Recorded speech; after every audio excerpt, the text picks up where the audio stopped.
வணக்கம். தி டீப் டைவ்க்கு உங்களை வரவேற்கிறோம். இன்னைக்கு நாம ரொம்பவே சுவாரஸ்யமான ஒரு விஷயத்த ஆழமா பார்க்க போறோம். நம்ம மனசுக்குள்ள இருக்கிற அந்த சக்தியை வச்சு நம்ம பழக்க வழக்கங்களையும் ஏன் நம்ம வாழ்க்கையுமே எப்படி மாத்தலான்னு தான் அலசப் போறோம். ஆமா, இத பத்தி பேசுறதுக்கு நீங்க குடுத்த 2 புத்தகங்களோட குறிப்புகள நாம பயன்படுத்த போறோம். ஒன்னு ரிச்சர்ட் டாட்ஸ் எழுதியது. அது கெட்ட பழக்கங்களை ஒழிக்கிறதுக்கான மனக்கட்டுப்பாட்டு ரகசியங்கள பத்தி சொல்லுது. இன்னொன்னு கிட்டத்தட்ட ஒரு நூற்றாண்டுக்கு முன்னாடி 1936ல ஃப்ளாரன்ஸ் கோவல்ஷன் எழுதின ஒரு கிளாசிக் புத்தகத்தோட நவீன விளக்கம். நம்ம நோக்கம் ரொம்ப தெளிவானது. நம்ம கிட்ட இருக்கிற நனவு மனம், அதாவது கான்ஷியஸ் மைண்ட், அப்புறம் ஆழ்மனம், சப்கான்ஷியஸ் மைண்ட், இது ரெண்டுக்கும் நடுவுல இருக்கிற அந்த தொடர்பை சரியா புரிஞ்சுக்கணும். ஏன்னா அந்த தொடர்பை புரிஞ்சுக்கிட்டா அந்த ஆழ் மனசோட அளப்பரிய சக்தியை எப்படி நமக்கு சாதகமா பயன்படுத்தலாங்கிற ரகசியம் தெரிஞ்சிடும். கரெக்ட். இந்த புத்தகங்கள் சொல்ற சில பிராக்டிக்கல் டெக்னிக்குகளை பத்தி தான் நாம இன்னைக்கு பேச போறோம். வாங்க ஆரம்பிக்கலாம். சரி, முதல்ல அடிப்படையில இருந்து ஆரம்பிப்போம். இந்த புத்தகங்களோட மைய கருத்தே நம்ம கிட்ட 2 மனசு இருக்குங்கிறது தான். ஒன்னு நனவு மனம், இன்னொன்னு ஆழ்மனம். இது கேட்கறதுக்கு சிம்பிளா இருந்தாலும் இதுக்குள்ளதான் எல்லா விஷயமும் இருக்கு இல்லையா? நிச்சயமா. நனவு மனங்கிறது நீங்க யோசிக்கிற, காரணம் தேடுற, முடிவெடுக்கிற ஒரு பகுதி. இப்ப நீங்க இருக்கிற ரூம் மாதிரி உங்களுக்கு என்ன இருக்கு, எங்க இருக்குன்னு எல்லாம் தெரியும். ஆனா ஆழ்மனம் அப்படி இல்ல. அது ஒரு பிரம்மாண்டமான சக்தி. உங்க சுவாசம், இதய துடிப்பு, செரிமானம்னு கோடிக்கணக்கான விஷயங்களை அது தானா பாத்துக்குது. ஆமாம். புத்தகத்துல ஒரு அருமையான உவமை இருக்கு. ஆழ்மனங்கிறது ஆயிரக்கணக்கான மைல்களுக்கு அந்த பக்கம் இருக்கிற ஆஸ்திரேலியா மாதிரி. ஓ, அங்க என்ன நடக்குதுன்னு உங்களுக்கு தெரியாது, ஆனா அதோட தாக்கம் உங்களை பாதிக்கும். இந்த ஆஸ்திரேலியா ஓமை எனக்கு ரொம்ப பிடிச்சிருந்தது. ஏன்னா அது எவ்வளவு பெரியது, ஆனா நமக்கு அதை பத்தி எவ்வளவு குறைவா தெரியும்னு நல்லா புரிய வைக்குது. இங்கதான் ஒரு முக்கியமான கேள்வி வருது. உதாரணத்துக்கு இந்த நகம் கடிக்கிற பழக்கத்தை எடுத்துக்கலாம். அது கெட்ட பழக்கம்னு நம்ம நனவு மனசுல நல்லா தெரியுது. அதை நிறுத்தணும்னு ஆசைப்படுறோம். ஆனா ஏன் நம்மளால முடியறது இல்ல? இதத்தானே புத்தகம் சுயநாசம், அதாவது செல்ஃப் சாபட்டாஜ்னு சொல்லுது. சரியா கேட்டீங்க. அதுதான் ஆழ்மனசோட சக்திக்கு மிகப்பெரிய ஆதாரம். நீங்க நனவோ ஒரு விஷயத்த முடிவு செஞ்சாலும் உங்க ஆழ்மனசுல என்ன ப்ரோக்ராம் செய்யப்பட்டிருக்கோ அதுபடிதான் உங்க உடல் செயல்படும். அப்ப வெறும் வில் பவர் மட்டும் பத்தாது. பத்தவே பத்தாது. வெறும் மன உறுதிய மட்டும் வச்சு அத மாத்த ட்ரை பண்றது ஒரு பெரிய மதம் புடிச்ச காளையோட கொம்ப புடிச்சு அடக்க ட்ரை பண்ற மாதிரி.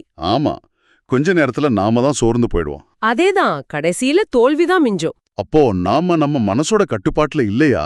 நம்ம ஆழ் மனசு தான் உண்மையான டிரைவர். நாம வெறும் பாசஞ்சர் மாதிரி. ஆமா, ஒரு வகையில அது உண்மைதான். இது கொஞ்சம் பயமா இருக்கே. ஆனா நல்ல விஷயம் என்னன்னா, அந்த டிரைவர் கிட்ட எப்படி பேசணும், அவருக்கு எப்படி வழி சொல்லணும்னு நாம கத்துக்க முடியும். அதுக்கு முதல்ல அந்த டிரைவர் கேபின்குள்ள போக விடாம நம்மள தடுக்கிற ஒரு ஆளை பத்தி நாம தெரிஞ்சுக்கணும். புத்தகம் அவரை வாயிற்காப்போன், அதாவது கேட் கீப்பர்னு சொல்லுது. ஓகே, வாயிற்காப்போன் கேட்கவே இன்ட்ரெஸ்டிங்கா இருக்கு. நம்ம நனவு மனம்தான் அந்த வாயிற்காப்போனை செயல்படுதுன்னு புத்தகம் சொல்லுது இல்லையா? ஆமா, அதோட வேலை ரொம்ப முக்கியமானது. உங்ககிட்ட ஏற்கனவே இருக்கிற நம்பிக்கைகளுக்கு ஒத்துப்போற எண்ணங்களை மட்டும்தான் அது ஆழ்மனசுக்குள்ள அனுமதிக்கும். மத்த எல்லாத்தையும் தடுத்து நிறுத்திடும். ஆமா, தடுத்து நிறுத்திடும். ஆஹா, இப்ப புரியுது. பிற்கத்தக்கள் ஒரு நல்ல உதாரணம் இருக்கு. மேல தூக்கி போட்ட பந்து கீழே விழும் அப்படின்னு சொன்னா நம்ம மனச அதை உடனே ஏத்துக்குது. ஏன்னா ஈத்துணவிசைய பத்தின நம்பிக்கை நம்மகிட்ட ஏற்கனவே இருக்கு. கரெக்ட். ஆனா புற்றுநோயை ஒரே செகண்ட்ல குணப்படுத்த முடியும் அப்படின்னு சொன்னா நம்ம வாயிற்காப்போம் உடனே அதெல்லாம் சும்மா நம்பாது அப்படின்னு சொல்லி அது உள்ளேயே விடாது. இதுதான் சுய முன்னேற்ற முயற்சிகள் ஏன் அடிக்கடி தோத்து போகுதுங்கிறதுக்கு முக்கியமான காரணம். ஒருத்தர் வருஷத்துக்கு $50,000 சம்பாதிக்கிறான்னு வச்சுக்குவோம். அவர் திடீர்னு நான் $1 மில்லியன் சம்பாதிக்க போறேன்னு தனக்குத்தானே சொல்லிக்கிட்டா அவரோட மனசே அதை நம்பாது. அந்த எண்ணம் அவரோட தற்போதைய யதார்த்தத்திலிருந்து ரொம்ப தூரத்துல இருக்கு. அதனால அவரோட வாயிற்காப்பம் அதை ஒரு ஜோக் மாதிரி எடுத்துக்கிட்டு நிராகரிச்சிடும். ஆனா ஏற்கனவே $8 லட்சம் சம்பாதிக்கிற ஒருத்தருக்கு அவருக்கு $1 மில்லியன் நம்பக்கூடிய இலக்கு. அப்போ எண்ணத்தோட உள்ளடக்கம் முக்கியம் இல்ல, அது உங்க தற்போதைய நம்பிக்கையோட எவ்வளவு பொருந்துதுங்கிறது தான் முக்கியம். ஒரு நிமிஷம்.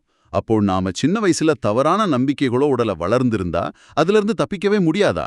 அந்த வாயிற்காப்போன் நம்மள ஜீவிதகாலம் முழுக்க ஒரு சிறையில வச்சிருக்குமா? மிக மிக முக்கியமான கேள்வி இது. இல்ல, நாம தப்பிக்க முடியும். ஆனா அதுக்கு அந்த வாயிற்காப்போன நேருக்கு நேரா சண்டை போட்டு ஜெயிக்க முடியாது. அப்போ அவரை ஏமாத்திட்டு உள்ள போகணும். அதுக்கு சில வழிகள் இருக்கு.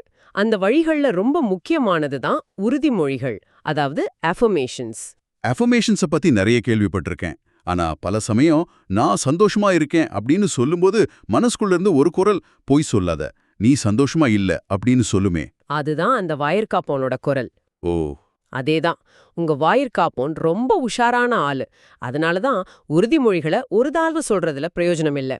இந்த எதிர்ப்பை சமாளிக்க புக் சொல்ற ஒரே ரகசியம் திரும்ப திரும்ப சொல்வது, ரெப்பிட்டிஷன். ஒரு ப்ரூட் ஃபோர்ஸ் டெக்னிக் மாதிரி.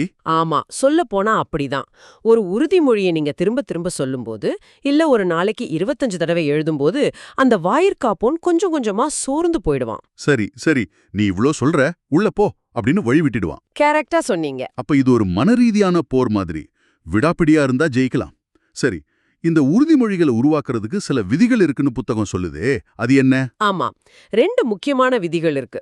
முதல் விதி, உறுதிமொழி எப்பவும் நேர்மறையா பாசிட்டிவா இருக்கணும். ஏன்னா ஆழ்மனசுக்கு இல்ல, வேண்டாம் மாதிரியான எதிர்மறை வார்த்தைகள் புரியாது. புரியலையே. இப்போ நான் உங்ககிட்ட ஒரு இளஞ்சிவப்பு யானைய நினைக்காதீங்கன்னு சொல்றேன். என்னாச்சு? என் மனசுல அந்த யானை தானே முதல்ல வந்து நிக்குது. ஆமா, இளஞ்சிவப்பு யானை தான் கண்ணு முன்னாடி நிக்குது. ஆழ்மனசும் அப்படிதான். நான் இனிமே சிகரெட் பிடிக்க மாட்டேன் அப்படின்னு சொன்னா அது சிகரெட்ங்கிற வார்த்தைய மட்டும்தான் எடுத்துக்கும். அப்ப எப்படி சொல்லணும்? அதுக்கு பதிலா நான் ஆரோக்கியமான சுத்தமான காற்றை சுவாசிக்கிறேன், இல்ல நான் ஆரோக்கியமான வாழ்க்கை முறைய வாழ்கிறேன் அப்படின்னு நேர்மறையா சொல்லணும். ஓகே, இது ரொம்ப முக்கியம். 2வது விதி என்ன? 2வது விதி, உறுதிமொழி நிகழ்காலத்துல பிரசன்ட் டென்ஸ்ல இருக்கணும். ஆழ்மனசுக்கு எதிர்காலம் கடந்த காலம் எல்லாம் தெரியாது. அதுக்கு தெரிஞ்சதெல்லாம் இப்போ மட்டும்தான். ஆ, அதனால நான் வருஷத்துக்கு $100,000 சம்பாதிப்பேன் அப்படின்னு சொல்றதை விட, நான் இப்போ ஆண்டுக்கு $100,000 சம்பாதிக்கிறேன் அப்படின்னு சொல்லணும். இது வெறும் வார்த்தை விளையாட்டு இல்ல. இல்ல, இது எனக்கு வேணுங்கிற ஏக்க நிலையில இருந்து என்கிட்ட இருக்குங்கிற உணர்வு நிலைக்கு உங்களை மாத்துது. அந்த உணர்வு தான் ரொம்ப முக்கியம். அந்த உணர்வு, இது காட்சிப்படுத்தல், விஷுவலைசேஷனோட சம்பந்தப்பட்டது இல்லையா? வெறும் வார்த்தைகளை விட அந்த இலக்க அடைஞ்சா எப்படி உணர்வோமோ அந்த உணர்வை மனசுக்குள்ள கொண்டு வர்றது. மிகச் சரியா சொன்னீங்க. உறுதிமொழிகளோட உண்மையான நோக்கம் வார்த்தைகள் இல்ல, அது உருவாக்குற உணர்வு தான். ஒரு படம் தான் 1000 வார்த்தைகளுக்கு சமம்னு சொல்ற மாதிரி, ஒரு உண்மையான உணர்வு 1000 உறுதிமொழிகளுக்கு சமம். அந்த உணர்வை கொண்டு வர வார்த்தைகளுக்கு பதிலா படங்களை கூட பயன்படுத்தலாம். நிச்சயமா. தியானமும் இதுல ஒரு பெரிய பங்கு வகிக்குது. அது எப்படி? தியானம் எப்படி இதுக்கு உதவுது? தியானம் செய்யும்போது நம்ம நனவு மனசோட அந்த விடாத பேச்சு, அந்த வாயிற்காப்போன சத்தம் குறையுது. ஒரு ஏரியோட தண்ணி அலையில்லாம அமைதியா இருக்கும்போது அதோட ஆழத்தை நம்மால தெளிவா பார்க்க முடியும். அதே மாதிரி தியானத்துல மனசு அமைதியா இருக்கும்போது அந்த வாயிற்காப்பும் கொஞ்சம் தூங்கிடுவான். அந்த நேரத்துல ஆமா, அந்த நேரத்துல நாம விரும்பின புதிய நேர்மறை எண்ணங்களை ரொம்ப சுலபமா ஆழ்மனசுக்குள்ள விதைக்க முடியும். இந்த உறுதிமொழிகள் திரும்ப திரும்ப சொல்றது, தியானம், இதெல்லாம் நவீன உளவியல் நுட்பங்கள் மாதிரி தெரியுது. ஆனா ஆச்சரியமான விஷயம் என்னன்னா, இதே கருத்துக்கள் கிட்டத்தட்ட ஒரு நூற்றாண்டுக்கு முன்னாடி ஆமாம், வேறொரு கோணத்துல பேசப்பட்டிருக்கு. நீங்க குறிப்பிட்ட அந்த ஃப்ளாரன்ஸ் ஷின் ஓட புத்தகம் அதுதானே சொல்லுது? ஆமாம். ரொம்ப ஆச்சரியமான விஷயம் அது. ஷின் இத ஆன்மீக பார்வையில பாக்குறாங்க. அவங்க உறுதிமொழிகளை தி வேர்ட் அப்படின்னு சொல்றாங்க. அவங்க நம்பிக்கை, அதாவது ஃபேத், உள்ளுணர்வு, இன்ட்யூஷன், இந்த 2 விஷயங்களுக்கு ரொம்ப முக்கியத்துவம் கொடுக்கறாங்க. ஷின்னோட ஒரு பிரபலமான மேற்கோள் இருக்கு. பிரார்த்தனைங்கிறது நீங்க கடவுளுக்கு ஃபோன் பண்றது, உள்ளுணர்வு என்பது கடவுள் உங்களுக்கு ஃபோன் பண்றது. ரொம்ப அழகான விளக்கம். அவங்க செயலில் உள்ள நம்பிக்கை, அதாவது ஆக்டிவ் ஃபெய்த் பத்தி சொல்றாங்களே, அது என்ன? அதாவது உண்மையான பிரார்த்தனைங்கிறது வெறும் கேக்குறது இல்ல, அது ஒரு தயாரிப்புன்னு ஷின் சொல்றாங்க. தயாரிப்பா? ஆமா, நீங்க கேட்ட விஷயம் உங்களுக்கு கிடைச்சிடுச்சுன்னு நம்பி அதுக்கு தகுந்த மாதிரி உடனே செயல்பட ஆரம்பிக்கிறது தான் செயலில் உள்ள நம்பிக்கை. புத்தகத்துல இருந்த உதாரணங்கள் ஞாபகம் வருது. ஒரு பெண் தன்னை ஒரு பணக்காரியா உணர ஆரம்பிக்கணும்னு கையில காசு இல்லாத போதும் போய் விலை உயர்ந்த பத்திரிகைகளை வாங்கி படிக்க ஆரம்பிச்சாங்க. அதேதான். இல்லைன்னா பிரபஞ்சம் அனுப்ப போற பணத்தை வைக்கிறதுக்கு இப்போதே ஒரு புது பர்ஸ் வாங்குறது. இது வெறும் ஆசை இல்ல, அது நடந்துடுச்சுங்கிறதுக்கான ஒரு உடல் ரீதியான செயல். கரெக்ட். இது உங்க ஆழ் மனசுக்கு நீங்க அனுப்புற ஒரு வலிமையான சிக்னல். நான் தயாரா இருக்கேன், என்கிட்ட குடு அப்படின்னு சொல்ற மாதிரி. இங்கதான் அவங்க சொல்ற எதிர்ப்பின்மை, நான் ரெசிஸ்டன்ஸ் அப்படிங்கிற கருத்து ரொம்ப முக்கியமா இருக்கு. ஆமா, இந்த கான்செப்ட் கொஞ்சம் ஆழமானது. இதை இன்னும் கொஞ்சம் விளக்க முடியுமா? நிச்சயமா. புத்தகம் ஒரு சின்ன உதாரணம் சொல்லுது. உங்க தொப்பிய பத்தி ஒரு நண்பர் கிண்டல் பண்றார். நீங்க கோபப்பட்டு அவரை எதிர்த்து பேசினா அந்த எதிர்ப்பு உங்க உடம்புல ஒரு இறுக்கத்தை உருவாக்குது. ம் அது உங்க கழுத்துல வலிய உண்டாக்குதுன்னு புத்தகம் ஒரு உருவகமா சொல்லுது.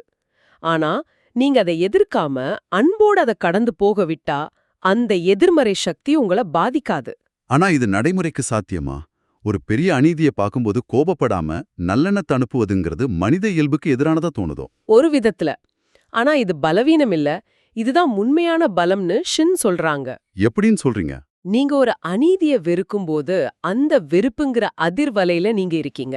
அப்போ அதே மாதிரி விஷயங்களை தான் உங்க வாழ்க்கைக்குள்ள நீங்க ஈர்ப்பீங்க. அது ஒரு தீய சுழற்சி மாதிரி.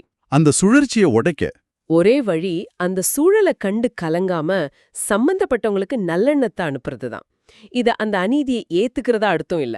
அந்த அநீதியோட எதிர்மறை சக்தி உங்களை பாதிக்காம உங்களை நீங்களே பாதுகாத்துக்கிறீங்க.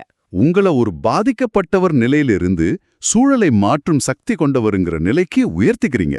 மிகச்சரியா சொன்னீங்க. இது ரொம்ப சக்தி வாய்ந்த யோசனை. இதுக்கான ஒரு உறுதிமொழி கூட புத்தகத்துல இருக்கு. என் நல்லெண்ணம் என்னை சுற்றிலும் ஒரு வலுவான கோட்டையாகும். நான் இப்போது எல்லா எதிரிகளையும் நண்பர்களாக மாற்றுகிறேன். எல்லா முரண்பாடுகளையும் இணக்கமாகவும் எல்லா அநீதிகளையும் நீதியாகவும் மாற்றுகிறேன். இத சொல்லும்போதே ஒரு தைரியம் வருது இல்லையா? ஆமாம், நிஜமாவே. சரி, இப்போ ஒரு முக்கியமான புள்ளிக்கு வருவோம். நாம பேசின இந்த விஷயங்கள் எல்லாம் ஆன்மீகம், பழைய காலத்து நம்பிக்கை மாதிரி தோணலாம். ஆனா ரிச்சர்ட் டாட்ஸ் இதுக்கெல்லாம் நவீன அறிவியல் சான்றுகள் இருக்குன்னு சொல்றார். ஆமா, இதுதான் இந்த விஷயத்தை இன்னும் நம்பகத்தன்மை உள்ளதா மாத்துது. 1930கள்ல சொல்லப்பட்ட ஒரு ஆன்மீக கருத்துக்கும் இப்போதைய உளவியல் ஆராய்ச்சிக்கும் தொடர்பு இருக்குங்கிறது கேட்கவே ஆச்சரியமா இருக்கு. அதேதான். பிரைமிங் பத்தி சொன்னாரே. ஆமா, சமூக உளவியலாளர் ஜான் பார்க் நடத்தின ஒரு பிரபலமான ஆராய்ச்சிய டாட்ஸ் குறிப்பிடுறார். ஒரு கணினி திரையில முதியவர், எல்டர்லி அப்படிங்கிற வார்த்தைய நம்ம நனவு மனசு அதை கவனிக்க முடியாத வேகத்துல, அதாவது 200 மில்லி வினாடிகளுக்கும் குறைவான நேரத்துல ஆமா, காட்டி மறைச்சாங்க. அந்த சோதனையில பங்கெடுத்தவங்களுக்கு அப்படி ஒரு வார்த்தை காட்டப்பட்டதுன்னே தெரியாது. ஆனா சோதனை முடிஞ்சு அவங்க நடந்து போகும்போது அவங்க எல்லாரும் இயல்பை விட மெதுவா ஒரு வயசானவங்கள போல நடந்தாங்க. அடேங்கப்பா, நம்பவே முடியல. அவங்களுக்கு தெரியாம அவங்க நடத்தைய ஒரு வார்த்தை மாத்திருக்கு. ஆமா, இது நம்ம ஆழ்மனசோட செயல்பாட்ட அறிவியல் பூர்வமா நிரூபிக்குது. இதுல இன்னும் ஆச்சரியம் இருக்கா? இருக்கு. இதுல இன்னும் ஒரு படி மேல போய் ஆச்சரியமான ஒரு விஷயம் என்னன்னா, ஒரு வார்த்தைக்கு பதிலா ஒரு இலக்கை, கோல் அப்படி பிரைம் செஞ்சா அந்த இலக்கு நிறைவேற வரைக்கும் அதோட தாக்கம் நீடிக்குமா? என்ன சொல்றீங்க? ஆமா, உங்களுக்கு அப்படி ஒரு இலக்கு கொடுக்கப்பட்டதுன்னு உங்களுக்கு தெரியாவிட்டாலும் உங்க ஆழ்மனசு அந்த இலக்கை அடையறதுக்கான வேலைகளை செய்ய ஆரம்பிச்சிடும். இதுதான் கேம் சேஞ்சர். அப்போ நம்ம வாயிற்காப்போனுக்கு தெரியாம நேரடியா ஆழ் மனசுக்குள்ள விஷயங்களை அனுப்ப ஒரு வழி இருக்கு. சரியா சொன்னீங்க. இந்த அறிவியல் உண்மையை வச்சு டாட்ஸ் ஒரு அற்புதமான டெக்னிக்க சொல்றார். நீங்க கம்ப்யூட்டர்ல வேலை செய்யும்போது நீங்க உருவாக்குன உறுதிமொழிகளை திரையில மறைமுகமா சப்லைமினலி ஒளிபரப்பக்கூடிய மென்பொருள்கள் இருக்கு. ஓ, நீங்க டைப் பண்ணும்போது, வீடியோ பார்க்கும்போது பின்னணியில அந்த வார்த்தைகள் மில்லி செகண்ட் வேகத்துல வந்து வந்து போகும். உங்க கண்ணுக்கு தெரியாது, ஆனா உங்க ஆழ்மனசு அதை பதிவு செஞ்சுக்கிட்டே இருக்கும். வாவ்! இது ஒரு டெக்னாலஜி மூலமா செய்யப்படுற தியானம் மாதிரி. நாள் முழுக்க ஆயிரக்கணக்கான முறை நம்ம வாயிற்காப்போனோட எந்த எதிர்ப்பும் இல்லாம நேர்மறையான விஷயங்களை நம்ம ஆழ்மனசுல பதிய வச்சு முடியும். இது உண்மையிலேயே ஒரு பெரிய விஷயம். சரி, நாம பேசின விஷயங்களை ஒரு முறை தொகுத்து பார்க்கலாம்.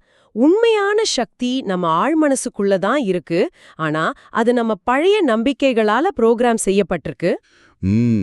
அந்த புரோகிராம மாத்த மன உறுதி மட்டும் போதாது. அதுக்கு பதிலா உணர்வுகளை தூண்டக்கூடிய சக்தி வாய்ந்த உறுதிமொழிகளை திரும்ப திரும்ப சொல்றது, செயலில் உள்ள நம்பிக்கையை வளர்த்துக்கிறது, அப்புறம் தேவையில்லாத விஷயங்களை எதிர்க்காம ஏத்துக்கிறது மூலமா நம்ம ஆழ்மனசை நாம மறுசீரமைக்க முடியும். ஆமா, ஆழமான கருத்து இதுதான். அது 1934ல ஷின் சொல்லதா இருந்தாலும் சரி, இல்ல நவீன உளவியல் சொல்ற பிரைமிங்கா இருந்தாலும் சரி, அடிப்படை ஒண்ணுதான். ஒரு எண்ணம் ஆழ் மனசுல ஆழமா பதிஞ்சிட்டா போதும், அது தானா உயிர் பெற்று அதுக்கான வழிகளை உருவாக்க ஆரம்பிச்சிடும். நம்ம வேலை அந்த எண்ணத்தை நனவு மனசோட தடைய தாண்டி உள்ள கொண்டு போய் சேர்க்கிறது மட்டும்தான். அதேதான், மீதிய பிரபஞ்சம் பாத்துக்கும். உங்களுக்காக ஒரு சிந்தனை. இந்த புத்தகங்கள் சொல்ற ஒரு முக்கியமான விஷயம், உங்க ஆழ் மனசுக்கு நகைச்சுவை உணர்வு கிடையாது. நீங்க தீவிரமா உணர்ற எதையும் அது உண்மைன்னு தான் எடுத்துக்கும். இத மனசுல வச்சுக்கிட்டு யோசிச்சு பாருங்க. ஒவ்வொரு நாளும் நீங்க சாதாரணமா சொல்ற புகார்கள், பணமே இல்லைன்னு அடிக்கிற ஜோக்குகள், இல்ல நீங்க பாக்குற எதிர்மறையான செய்திகள், இதுல எதெல்லாம் உங்களுக்கு தெரியாமலேயே உங்க ஆழ் மனசுல ஒரு உத்தரவா பதிவாகிட்டே இருக்கு. இது சிந்திச்சு பாருங்க.